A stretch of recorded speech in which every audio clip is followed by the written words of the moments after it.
Hola a todos. Bueno, en primer lugar, desearos salud para vosotros y los vuestros y desear que esta situación sanitaria termine lo antes posible para todos nosotros.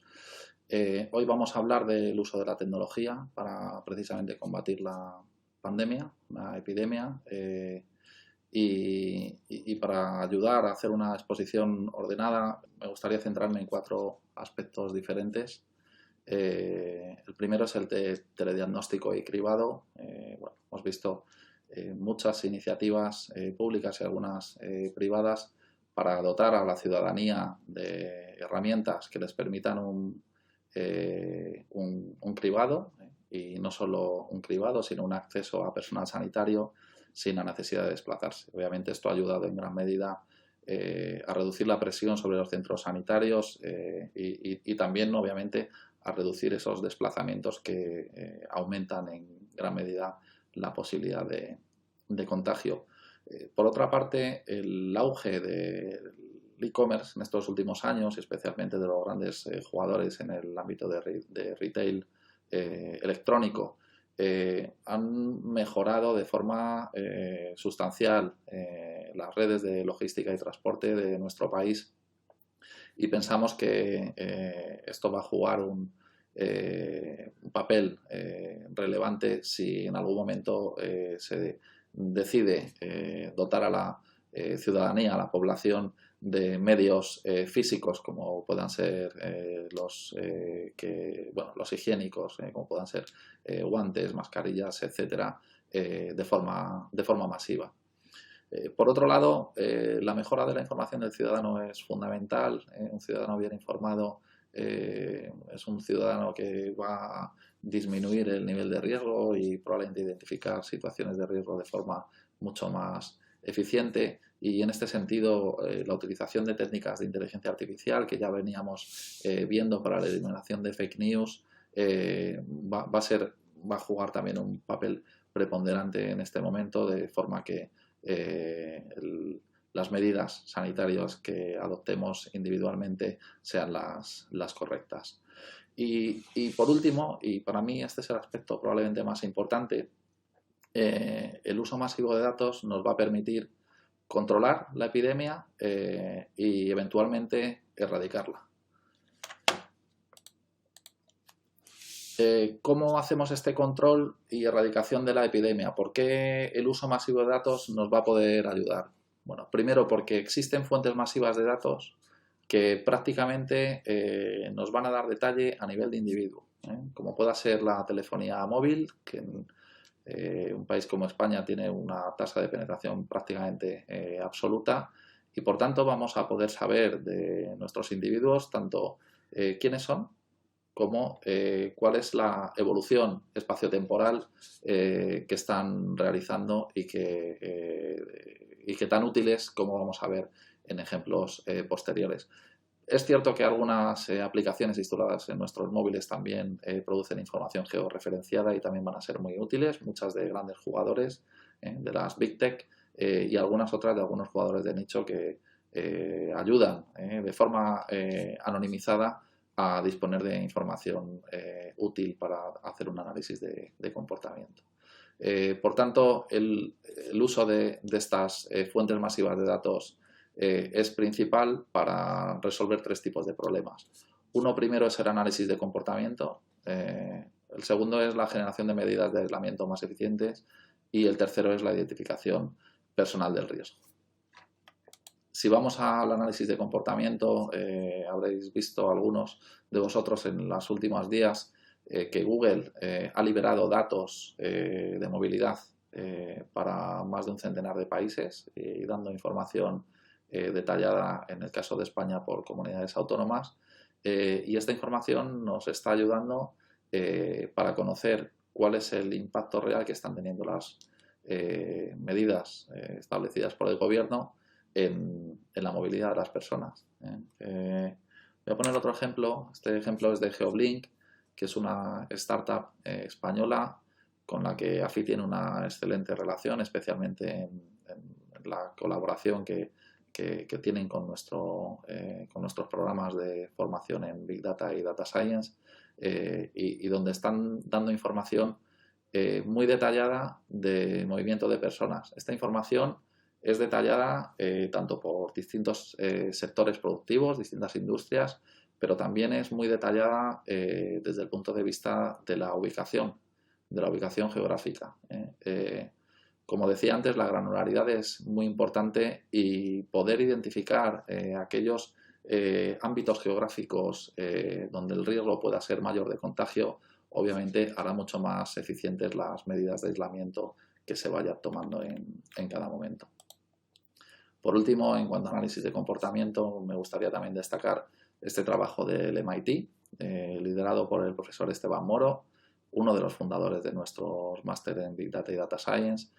donde, utilizando información de telefonía móvil en la ciudad de Nueva York, han hecho un análisis de cuál es el impacto real que está teniendo sobre la población las distintas medidas públicas que se han tomado de restricciones a la movilidad. Y en este gráfico pues estamos viendo la caída del número medio de contactos diarios de cada una de las personas de la población neoyorquina, y que obviamente deriva en una menor probabilidad de contagio. Volviendo a España, hay una iniciativa que creo que es muy destacable, que es una iniciativa que inició Dani Villatoro, pero a la que se adhirieron enseguida otros investigadores y especialistas en Big Data y Data Science, como pueda ser Elena Alfaro, Alex Llorente, Giovanna Miritelo o Irene Rodríguez, todos ellos colaboradores de nuestros programas de formación en Big Data, y donde han generado un paper abierto, insisto, a título personal y desvinculado de sus labores profesionales, que están muy cercanas al tratamiento de datos, pero muy alejadas del ámbito sanitario, donde de alguna forma han presentado una solución técnica para contribuir a medidas de aislamiento más eficaces, utilizando principalmente fuentes de información masiva y conociendo casos confirmados de contagio. Podríamos saber mediante el análisis de grafos cuál es el ámbito de influencia del contagiado y, por tanto, ayudar a identificar a aquella parte de la población que esté en mayor riesgo y también a identificar posibles focos de contagio de forma mucho más precisa y, por tanto, mucho más eficaz. Si pudiéramos identificar de forma mucho más localizada las fuentes de contagio, la situación de aislamiento no tendría que darse de forma generalizada en la población, sino solo en aquellos ámbitos en donde el nivel de riesgo es más elevado. Llevando esto al extremo, se podrían dar situaciones de lo que es la identificación personal del riesgo. En China, el grupo Alibaba, a través de su aplicación Alipay, está dotando en más de 100 ciudades chinas de un código de colores que permite al ciudadano exhibir si su nivel de riesgo de contagio es reducido, moderado o elevado. Por otra parte, además de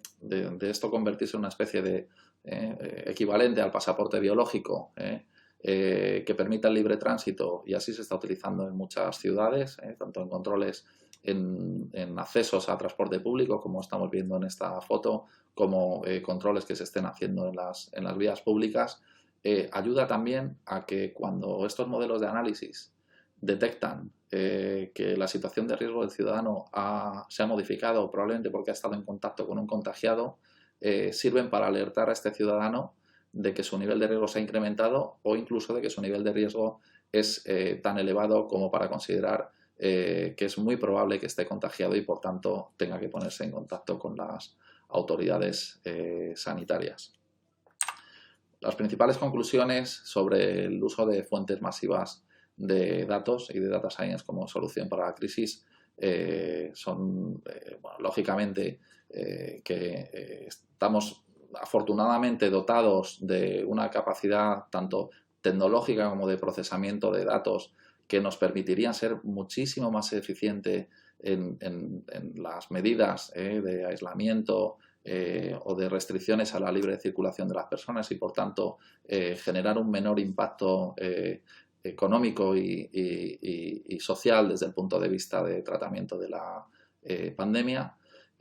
Obviamente, en una situación en la que se utilicen fuentes masivas de información que eventualmente podrían identificar al individuo, la protección de datos personales y de privacidad va a ser clave. La Agencia Española de Protección de Datos se ha pronunciado a este respecto en cuanto al uso legítimo de la información por parte de autoridades públicas en situaciones de extrema gravedad como la que estamos viviendo.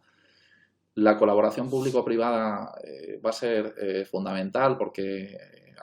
afortunadamente hay mucho talento que pro bono está deseando colaborar para poner fin a esta situación lo antes posible y probablemente deberíamos de buscar una forma de catalizar esa colaboración en la medida en que lógicamente las soluciones van a tener que ser públicas, pero el talento privado en gran medida puede contribuir a que estas soluciones se tomen de forma más rápida y eficiente, como hemos visto antes en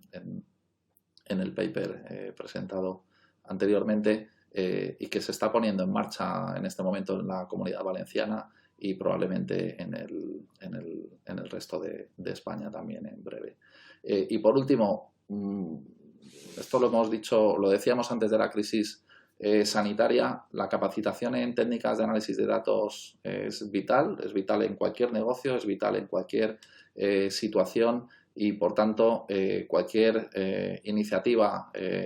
orientada o bien a capacitar a nuestros equipos o, por supuesto, a capacitar a todos los egresados de nuestras universidades u otros organismos formativos en este tipo de soluciones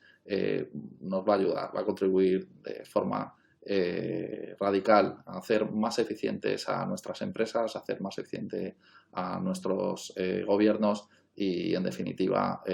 a que seamos un país más generador de riqueza. Nada más por mi parte. Por supuesto, estamos abiertos a continuar la conversación en cualquiera de nuestros